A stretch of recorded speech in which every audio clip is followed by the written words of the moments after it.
विद्यार्थ्यांनो, आता आपण फिजिक्समध्ये फर्स्ट आणि सेकंड चॅप्टर कंप्लीट केलेला आहोत. तसेच थर्ड चॅप्टरमधला आपण फोटो इलेक्ट्रिसिटी आणि एक्सरे हा पॉईंट पण कवर केलेला आहोत. राहिलेला आहे लेझर्स. तर आजच्या ह्या व्हिडिओ लेक्चरमध्ये आपण लेझर्स काय आहे, त्याचे प्रॉपर्टीज, ॲब्सॉर्प्शन आणि स्पॉन्टेनियस स्टिम्युलेशन इमिशन काय असतात, त्याचे ॲप्लिकेशन्स काय आहेत, पॉप्युलेशन इन्व्हर्जन काय असतो, active medium, optical pumping, 3 level energy system, हेने लेझर, हेलियम निऑन लेझर काय असतो, हे सगळे पॉईंट्स आपण ह्या व्हिडिओ लेक्चरद्वारा कव्हर करणार आहोत. तर अगोदर आपण लेझरचा फुल फॉर्म काय आहे ते बघूयात. लेझर म्हणजे light amplification by stimulated emission of radiation. ठीक आहे. तर नेक्स्ट आपण प्रॉपर्टीज बघूयात. Properties of laser. The light is a coherent. ते एक स्मॉल व्हिडिओ आहे, त्याच्याद्वारे तुम्हाला कळेल की लाईट इज अ कोहेरंट म्हणजे काय. आपल्या सगळ्यांना माहीतच असेल विजिबल लाईट हे सोर्सकडून कसा इमिट होतो.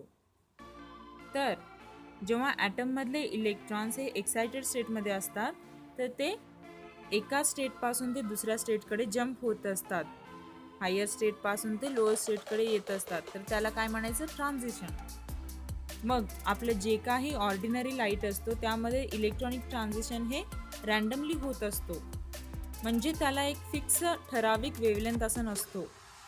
ते डिफरंट वेवलेंथने आणि डिफरंट फ्रिक्वेन्सीने येत असतं. मग अशा प्रकारच्या लाईट वेवला आपण काय म्हणायचं, इनकोहेरंट. मग लेझरमध्ये काय होतो, तुम्ही लहानपणी खेळत असाल अशा टाईपचा एक लेझर बीम असतो.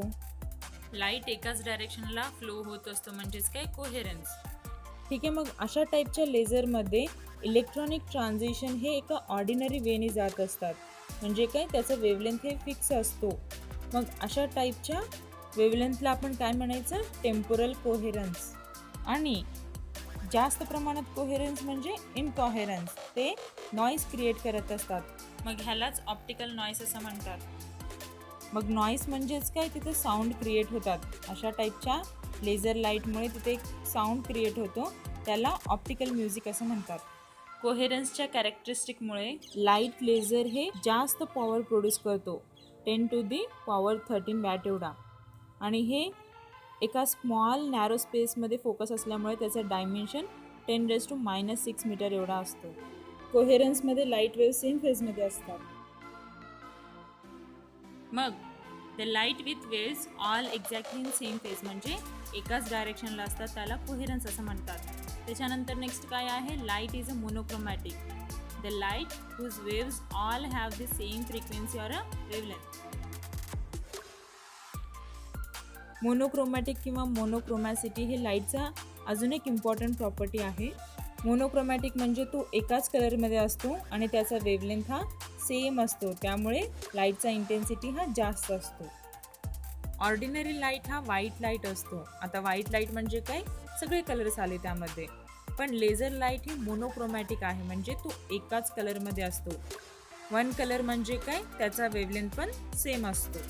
फॉर एक्झाम्पल सोडियम लॅम्पचा लाईट हे मोनोक्रोमॅटिक असतो, तो एकाच वेवलेंथ म्हणजे एकाच कलरमध्ये असतो. ह्या सोडियम लाईटचा वेवलेंथ 5893 एंगस्ट्रॉम एवढा असून त्याचा इंटेन्सिटी हा जास्त आहे. एखाद्या वेवलेंथचा इंटेन्सिटी जास्त असेल, तीव्रता जास्त असेल, मग अशा टाईपच्या फ्रिक्वेन्सीला आपण बँडविड्थ असं म्हणतो. म्हणजेच काय, त्या फ्रिक्वेन्सीचा रेंज हे जास्त असतो, त्याला बँडविड्थ असं म्हणतात. जर का बँडविड्थ हा कमी असेल, नॅरो असेल, तर अशा टाईपच्या लेझरला आपण हाय मोनोक्रोमॅसिटी असं आपण म्हणतो. मग ह्या हाय मोनोक्रोमॅसिटीमुळे आपल्याला लार्ज अमाऊंट ऑफ एनर्जी एका स्मॉल बँडविड्थमध्ये पण मिळू शकतो. त्याच्यानंतर तिसरा प्रॉपर्टी काय आहे, the light is a unidirectional. Generally light source emit कसा होतो, सगळीकडे सेम अमाऊंटनी पसरत असतो. त्याला काय म्हणतात, डायव्हर्जन, म्हणजे splitting of light in all direction, त्याला डायव्हर्जन असं म्हणतात. For example lamp, torch light, sodium lamp etcetera, हे सगळं नॉर्मल लाईटमध्ये झालं. आता लेझर लाईटमध्ये कसं होतं, लेझर लाईटमध्ये लाईट हे वन डायरेक्शनला इमिट करत असतो, ह्यालाच आपण डायरेक्शनॅलिटी ऑफ लेझर लाईट असं म्हणतो. समजा आपला रेग्युलर लाईट जो आहे तो 1 किलोमीटर डिस्टन्स एवढं ट्रॅव्हल करत असेल तर त्याचा लाईटचा जो डायमीटर असतो तो 1 किलोमीटर एवढा स्प्रेड पण होतो. पण लेझर बीममध्ये असं होत नाही. लेझर बीममध्ये जर का लाईट हे 1 किलोमीटर एवढं ट्रॅव्हल करत असेल तर त्याचा डायमीटर हे 1 सेंटीमीटर एवढा स्प्रेड होतो. मग लाईट हे युनिडायरेक्शनल असल्यामुळे युनिडायरेक्शन प्रॉपर्टीमुळे लेझर लाईट जास्त डिस्टन्सला फोकस करण्यास मदत होते. That is nothing but the light produces sharp focus. त्याच्यानंतर नेक्स्ट आहे beam is extremely intense. Intensity जास्त असल्यामुळे ब्राईटनेस जास्त असतो. त्याच्यानंतर इथे इंटेन्सिटीच्या रिलेटेड बोललेलं आहे. A beam is extremely intense म्हणजेच काय, इंटेन्सिटी हे लेझर लाईटचा अजून एक इम्पॉर्टंट प्रॉपर्टी आहे. मग इंटेन्सिटी ऑफ वेव्हला कसं डिफाईन करायचं? Intensity of wave is defined as energy per unit time flowing through a unit normal area. Ordinary लाईटमध्ये लाईट हे युनिफॉर्मली सगळ्या डायरेक्शनला स्प्रेड होत असतो. ह्या उलट लेझर लाईटचा वेव्हलेंथ हा स्मॉल असतो आणि एनर्जी एका स्मॉल रिजनमध्ये कंटिन्यू पास होत असल्यामुळे त्याचा इंटेन्सिटी हा जास्त मिळतो. समजा तुम्ही 100 वॅटचा लॅम्प 30 सेंटीमीटर डिस्टन्सनी बघत असाल तर आपल्याला 1000th ऑफ अ वॅट पाहायला मिळतो आणि लेझर लाईट 1 वॅट एवढं पास होत असेल तर आपण 1 वॅट एवढंच बीम ऑफ लाईट एंडला बघू शकतो. ह्या केसमध्ये लेझर लॅम्प आपल्याला 1 वॅटचा 1000 टाइम्स जास्त दिसतो as compared to the 100 watt ordinary लॅम्पपेक्षा. तसेच ते एकाच पॉईंटला कंटिन्यू कॉन्सन्ट्रेट होत असल्यामुळे 1 स्क्वेअर सेंटीमीटरला 10⁻15 एवढा वॅट आपल्याला पाहायला मिळतो. म्हणून लेझर लाईट हे स्टिम्युलेटेड आणि ॲम्प्लिफाईड कंडिशनमध्ये एक एक्स लाईट इमिट करत असतो. त्याच्यामुळे आपल्याला त्याचे कॅरेक्टरिस्टिक्स हाय इंटेन्सिटी, स्पेसिफिक डायरेक्शन्स, तसेच हाय मोनोक्रॅमॅसिटी आणि जास्त कोहेरन्स आपल्याला पाहायला मिळतो. ॲम्प्लिफिकेशन तर आपल्याला माहीत आहे. आता आपण स्टिम्युलेशन म्हणजे काय ते बघू. समजा फोटॉन, इथे तुम्ही डायग्राममध्ये बघू शकता इन्सिडेंट फोटॉन आहे. इथं एनर्जी E1 म्हणून ग्राउंड स्टेटला दाखवलेलं आहे, तसेच एक्सायटेड स्टेटला E2 म्हणून दाखवलेलं आहे. ठीक आहे, ग्राउंड लेवल आणि एक्सायटेड लेवल तुम्हाला इथं 2 लेवल दिसत आहेत. ॲटममध्ये काय होतं? ठीक आहे, when photon of energy E is equal to hν. Photon म्हणजे काय? Light in the form of photon or a wave असतो आणि तो लाईट एका एनर्जीच्या रूपात येत असतो आणि हे energy in the form of photon असतो. ठीक आहे, मग E is equal to hν is incident on a item.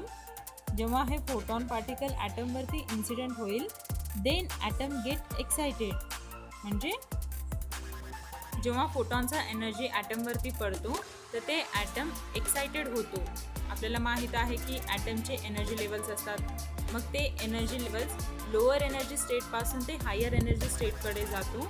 तर अशा सिच्युएशनला स्टिम्युलेटेड ॲब्सॉर्प्शन असं म्हणतात. आता हेच सगळं आपण ॲनिमेशनद्वारा बघूयात. तर जनरली लेझरची वर्किंग 4 प्रोसेसद्वारा होतो.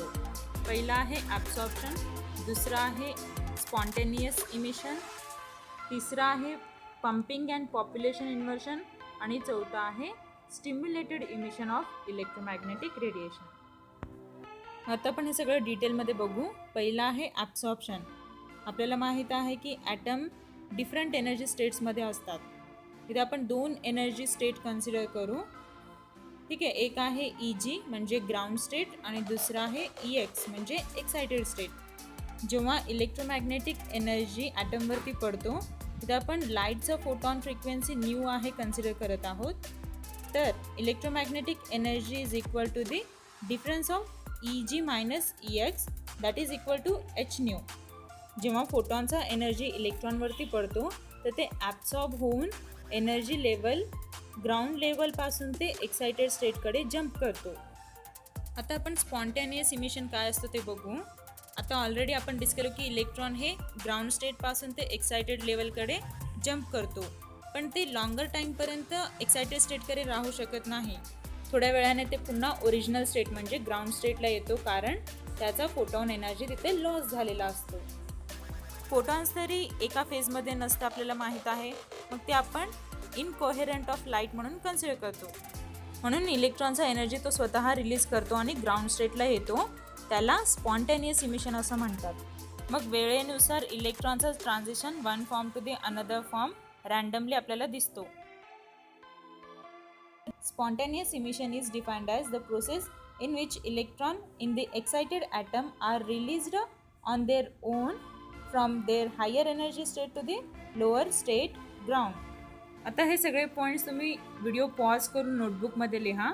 नेक्स्ट आपण पॉप्युलेशन इन्व्हर्शन, ऑप्टिकल पंपिंग आणि स्टिम्युलेशन इमिशन काय असतो व्हिडिओद्वारे बघणार आहोत. आपण आत्ताच बघितलं की इलेक्ट्रॉनचं ट्रान्झिशन हे नाही तर पुन्हा एक्साइटेड स्टेटपासून ते ग्राउंड स्टेटकडे खाली येतात. पण काही सिस्टीमच्या कारणाने किंवा मटेरियलच्या कारणाने इलेक्ट्रॉन्स हे लॉंगर पिरियडसाठी एक्साइटेड स्टेटमध्ये राहतात. मग अशा टाईपच्या सिस्टीमला ॲक्टिव्ह सिस्टीम किंवा ॲक्टिव्ह मीडिया असं म्हणतात. हे जनरली कंपाऊंड्सने किंवा डिफरंट एलिमेंटच्या मिक्सचरमुळे होतो. जेव्हा इलेक्ट्रॉन्स ॲक्टिव्ह सिस्टीममध्ये बदलतात तर त्याचा इलेक्ट्रॉनिक एनर्जी लेवल पण सुधारतो. मग अशा प्रकारे ते एक स्पेशल प्रॉपर्टीज मिळवतात. मग ह्यालाच आपण थोडं डिटेलमध्ये डिस्कस करू. आता आपण ॲटम 3 स्टेट्समध्ये आहे असं समजू. E1, E2 आणि E3 हे ॲक्टिव्ह स्टेटमध्ये आहेत. तर जनरली इलेक्ट्रॉन्स लोअर स्टेटमध्ये आहे म्हणजे ते ग्राउंड स्टेटमध्ये आहे. मग ह्याला E1 असं म्हणू आणि ह्या ग्राउंड स्टेटमध्ये नंबर ऑफ इलेक्ट्रॉन्सला आपण N1 असं कन्सिडर करू. N1 नंबर ऑफ इलेक्ट्रॉन्स हे ग्राउंड स्टेटला आहेत. मग आपण आत्ताच बघितलं की ॲब्सॉर्प्शन प्रोसेसमध्ये इलेक्ट्रोमॅग्नेटिक एनर्जी हे इक्वल असतो E3 मायनस E1ला. आणि जेव्हा हे इन्सिडंट होईल ॲटमवरती तर तेव्हा इलेक्ट्रॉन्स फर्स्ट स्टेटपासून ते थर्ड स्टेटकडे जंप होतात. इलेक्ट्रोमॅग्नेटिक एनर्जी जेव्हा ॲटमवरती इन्सिडन्स होतात तर तेव्हा त्यातले इलेक्ट्रॉन्स फर्स्ट स्टेटपासून ते थर्ड स्टेटपर्यंत जंप होत. मग स्पॉन्टेनियस इमिशनमुळे इलेक्ट्रॉन्स हे E3 स्टेटला थोड्या वेळापुरतीच राहतात. Approximately 10 to the power -8 second एवढा. शक्यतो जास्त करून इलेक्ट्रॉन्स हे स्पॉन्टेनियस इमिशनमुळे E3 स्टेटपासून ते E1 स्टेटकडे पुन्हा परत येतात. Number of electrons in E1 स्टेटला आपण N1 असं म्हणलो. पण काही इलेक्ट्रॉन्स खूप कमी अमाऊंटमध्ये एनर्जी रिलीज करतात, लॉस करतात, साधारण E3 मायनस E2 एवढा, आणि ते E2 स्टेटला जाऊन जंप करतात. मग इलेक्ट्रॉन कमी एनर्जी इमिट करतो त्याला थर्मल एनर्जी असं म्हणतात. आणि हे थर्मल एनर्जी त्याच्या स्वतःच्या मीडियममुळे ॲब्सॉर्ब होतो. इलेक्ट्रॉन्स जेव्हा E3 स्टेटपासून ते E2 स्टेटकडे जंप किंवा ट्रान्झिशन करतो अशा स्टेटला non radiative transition or invisible transition असं म्हणतात. तसेच इलेक्ट्रॉन्स हे थोड्या वेळापुरता E2 स्टेटकडेच राहतात as compare to E1 state. मग साधारण 3 × 10⁻³ मिलीसेकंद एवढ्या पुरता ते E2 स्टेटमध्येच राहतात. आणि ह्या इलेक्ट्रॉनिक स्टेटला मेटास्टेबल स्टेट असं म्हणतात. अशा प्रकारे ह्या मेटास्टेबल स्टेटमध्ये नंबर ऑफ इलेक्ट्रॉन्स जे राहतात त्याला आपण N2 असं म्हणतो. इथे इंटरेस्टिंग थिंग काय होतं बघा. स्टेट E2 मध्ये नंबर ऑफ इलेक्ट्रॉन्स N2 हे रॅपिडली इन्क्रीज होतात आणि एका ठराविक पॉईंटला नंबर ऑफ इलेक्ट्रॉन्स N2 जास्त असतात as compare to number of electrons N1 पेक्षा. मग ह्या स्टेटला पॉप्युलेशन इन्व्हर्शन असं म्हणतात. इथे तुम्ही लक्ष द्या, मेटास्टेबल स्टेट आणि पॉप्युलेशन इन्व्हर्शनमध्ये काय डिफरन्स आहे. The process in which number of electrons N2 is higher energy state called as metastable state of an active medium is increased to the value greater than the number N1 in the ground state, that is N2 is greater than the N1, is called as population inversion. In general metastable state मध्ये number of electrons N2 हे जास्त असतात आणि population inversion मध्ये N2 N1 पेक्षा जास्त असतात. तर तेव्हा त्या स्टेटला पॉप्युलेशन इन्व्हर्शन असं म्हणायचं. जेव्हा एक्सटर्नल सोर्सद्वारा आपण सप्लाय दिला असता, एका सफिशियंट किंवा अप्रोप्रिएट एनर्जी आपण ॲक्टिव्ह मीडियमला दिला असता, तर तेव्हा आपल्याला पॉप्युलेशन इन्व्हर्जन अचीव करता येतो. आणि हे जे अचीव केलेलं पॉप्युलेशन इन्व्हर्जन आहे त्याला पंपिंग असं म्हणतात. आता आपण मोस्ट इम्पॉर्टंट पॉईंट डिस्कस करणार आहोत, तो म्हणजे इंड्युस्ड अँड स्टिम्युलेटेड इमिशन. आपण अगोदरच डिस्कस केलो की इलेक्ट्रॉन्स हे थोड्या वेळापुरता मेटास्टेबल स्टेटमध्येच राहतात. समजा आपण ॲझ्युम करू की coherent beam of light energy h nu is equal to E2 minus E1 हे एक्सटर्नल सोर्सद्वारा ॲक्टिव्ह सिस्टीमवरती इन्सिडेंट केला. मग लाईट एनर्जी हे फोटॉनच्या रूपात असतो. तो काय करतो, इलेक्ट्रॉन्सना स्टेट N2 पासून ते स्टेट N1 पर्यंत जाण्याकरिता इलेक्ट्रॉन्सना स्टिम्युलेट करतो, म्हणजे काय, खाली आणतो. आणि large number of photons same energy simultaneously emit होतात. सायमल्टेनियसली इमिशन होत असताना स्टिम्युलेशनमध्ये एकाच डायरेक्शनला ते फ्लो होत असल्यामुळे इथं कोहेरन्स पाहायला मिळतो. मग ह्या प्रोसेसला इंड्युस्ड किंवा स्टिम्युलेटेड इमिशन असं म्हणतात. स्पॉन्टेनियस इमिशन आणि स्टिम्युलेशन इमिशनमध्ये तुम्हाला डिफरन्स कळाला का? स्पॉन्टेनियस इमिशनमध्ये इलेक्ट्रॉन एनर्जी लेवल हायरपासून ते लोअरकडे येत असतो आणि इन्सिडन्स असलेला फोटॉन h nu आपल्याला रिझल्टंटला काय मिळतो, E3 मायनस E1. म्हणजे समजा E3 एनर्जी स्टेट 3 असेल तर आणि एनर्जी स्टेट E1 जर का 2 असेल तर ह्या दोघांमधला डिफरन्स किती येईल, 1. स्पॉन्टेनियस इमिशन हे ऑल डायरेक्शनला होतं म्हणून हे इनकोहेरंट असतो. आणि स्टिम्युलेशन इमिशनमध्ये काय होतं, स्टिम्युलेशन इमिशनमध्ये एक्सटर्नल सप्लाय दिलेला असतो. त्यामुळे हायर एनर्जीपासून ते लोअर एनर्जीकडे इलेक्ट्रॉन्स येत असताना इनिशियली h nu असतो फ्रिक्वेन्सी. मग हायर एनर्जीपासून ते लोअर एनर्जीकडे एक्सटर्नल सप्लाय दिल्यामुळे फोटॉन हे इथं डबल होतो, म्हणजे h nu आपल्याला 2 टाइम्स मिळतो. आणि मीडियम हा क्लोज असल्यामुळे रिफ्लेक्शन, मल्टिपल रिफ्लेक्शन्स तिथे होतात. इमिटेड लाईटचा मल्टिपल रिफ्लेक्शन्स तिथे होतात, पण हे कोहेरंट असतं, म्हणजे डायरेक्शन हा सेम असतो. So stimulated emission dominates the spontaneous emission. Thus, the incident beam of light gets amplified and results in an output as a laser. म्हणजेच काय, इन्सिडेंट बीम हे ॲम्प्लिफाय होतो, म्हणजे सिग्नल इंक्रीज करतो. ॲम्प्लिफिकेशन म्हणजे काय, सिग्नल इंक्रीज होणे. इन्सिडेंट लाईटचा बीम हे ॲम्प्लिफाय होऊन आपल्याला आउटपुटला, रिझल्टला लेझर मिळतो. इथं जो फर्स्ट डायग्राम आहे तो रुबी लेझरचा आहे आणि सेकंड जो आहे तो हेने लेझरचा आहे. आता आपण हेने लेझरचं वर्किंग, प्रिन्सिपल आणि कन्स्ट्रक्शन काय आहे ते बघू. प्रिन्सिपल काय सांगतो, laser light is emitted by the application of high frequency current to the helium neon gas mixture. म्हणजे काय, हेलियम निऑन गॅस मिक्सचरला हाय फ्रिक्वेन्सी करंट दिल्याने लेझर लाईट इथं आपल्याला कंटिन्युअस मिळतात. ते कसं होतं आता आपण पुढे बघू. कन्स्ट्रक्शन, HE आणि NE laser consist of fused quartz tube having length about 80 cm and diameter 1.5 cm. मग हेलियम आणि निऑन लेझर एक क्वार्ट्ज ट्यूब किंवा एक ग्लास ट्यूब लेंथ आणि 1.5 सेंटीमीटरवर डायमीटर घेतल्याने this tube is filled with mixture of helium and neon gas. हे tube helium आणि निऑन गॅसने फिल केलेला असतो. The mixture contains 10 parts of helium and 1 part of neon. म्हणजे काय, हेलियम हे 90% फिल केलेला असतो आणि निऑन हे 10% फिल केलेला असतो. Perfect reflector is fixed at one end and other optical reflector is fixed at other end of the tube. एका साईडला पूर्ण रिफ्लेक्टर असतो आणि दुसऱ्या साईडला अर्धा रिफ्लेक्टर असतो आणि त्या अर्ध्यापासून लेझर लाईट बाहेर पडत असतात. आणि ॲक्टिव्ह मटेरियल एक्सायटेड होतं, म्हणजे काय, हाय फ्रिक्वेन्सी तिथं जनरेट होतो. ह्याच्यानंतर आपण वर्किंग बघूयात. When an electric discharge is produced in the tube, helium and neon gas atoms are excited. Some excited levels of helium are close to some excited levels of neon. Therefore, these excited helium atoms collide with the excited atoms of a neon and transfer energy to the neon atoms. जेव्हा आपण external power supply दिला असता त्या ट्यूबला, helium आणि neon gas excited स्टेटला जातात. काही excited levels helium हे निऑनला close असतात आणि आपल्याला माहीत आहे की हेलियमचं संख्या जास्त आहे as compare to neon atom. व ह्यामुळे हेलियम ॲटम्स निऑन ॲटम्सवरती कोलाईड होतात आणि एनर्जी अचीव होतो. Energy achieve by the neon atom, म्हणजे एनर्जी इथे ट्रान्सफर होतो. आता next, the actual lasing action is done by the neon atom The neon atoms with extra energy from helium atoms are focused to the jump in a ground state by emitting of a photon. This produces the laser light, and the newly emitted photon triggers the next neon atom and increases the radiation. हे जे काही achieve केलेलं neon atom असतो, neon atom with extra energy from helium atom काय करतो, त्याला खाली ground स्टेटला जम्प करण्यास फोर्स करतो.